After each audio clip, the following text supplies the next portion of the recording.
ಅಂದಾಗ ಅವಾಗ ಹೇಳ್ತಾನೆ ನೋಡಿ, ವಿರಾಟ ಎಂಬುವ ಒಂದು ನಗರ ಇತ್ತು.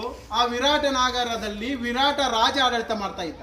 ವಿರಾಟ ರಾಜನ ಹೆಂಡತಿ ಶದುಷ್ಣೆ ಅಂತಂದು ಹೇಳಿಬಿಟ್ಟು ಅವಳ ಹೆಂಡತಿ ಏನ್ ಮಾಡ್ತಾ ಇದ್ದಾಳಪ್ಪ ಅಂದ್ರೆ ಅರಸಿ. ಅರಸಿಯ ಮಗ ಅರಸಿಯ ತನುಜ ಅಂತಂದ್ರೆ ತಮ್ಮ. ಅವರ ತಮ್ಮ ಏನಪ್ಪ ಅಂತಂದ್ರೆ ಕತ್ತಲೊಳಗೆ ಗುದ್ದಿದವನು. ಯಾರಪ್ಪ ಅಂದ್ರೆ ಅವರ ತಮ್ಮನ ಮೇಲೆ ರಾಕ್ಷಸ, ಅವ್ರ ತಮ್ಮ ಅವ್ರ ಮೇಲೆ ಯುದ್ಧ ಮಾಡಿದ ಯಾರಪ್ಪ ಅಂದ್ರೆ ಭೀಮ. ಕತ್ತಲಲ್ಲಿ ಗುದ್ದುತ್ತಾನೆ, ಭೀಮ ಗುದ್ದಿದ. ಭೀಮನ ಅಗ್ರಜ ಅಂದ್ರೆ ಭೀಮನ ದೊಡ್ಡ ಅಣ್ಣ ಯಾರು? ಧರ್ಮರಾಯ. ಧರ್ಮರಾಯನ ಪಿತ ಯಾರು? ಯಮಧರ್ಮರಾಯ. ಯಮಧರ್ಮರಾಯನ ವಾಹನ ಯಾವುದು? ಕೋಣನ ಹೆಂಡತಿ ಯಾರು? ಎಮ್ಮೆ. ಆ ಎಮ್ಮೆ ಎಲ್ಲಿ ಅದ? ನಿಮ್ಮ ಮನೆಯಲ್ಲಿ ಅದ, ಅದು ಕೆರೆಗೆ ಆಗಿದೆ ಅಂತ ಹೇಳಿದ್ರು. ಇಂತಹ ಅದ್ಭುತವಾದ ಕಲ್ಪನೆ ಸಾಹಿತ್ಯನ ವ್ಯಾಕರಣದ ಮೂಲಕ ಜೋಡಿಸಿ ಹೇಳಿರುವಂತಹ ಕನಕದಾಸರನ್ನು ನಾವು ಸ್ಮರಿಸಿಕೊಳ್ಬಹುದು.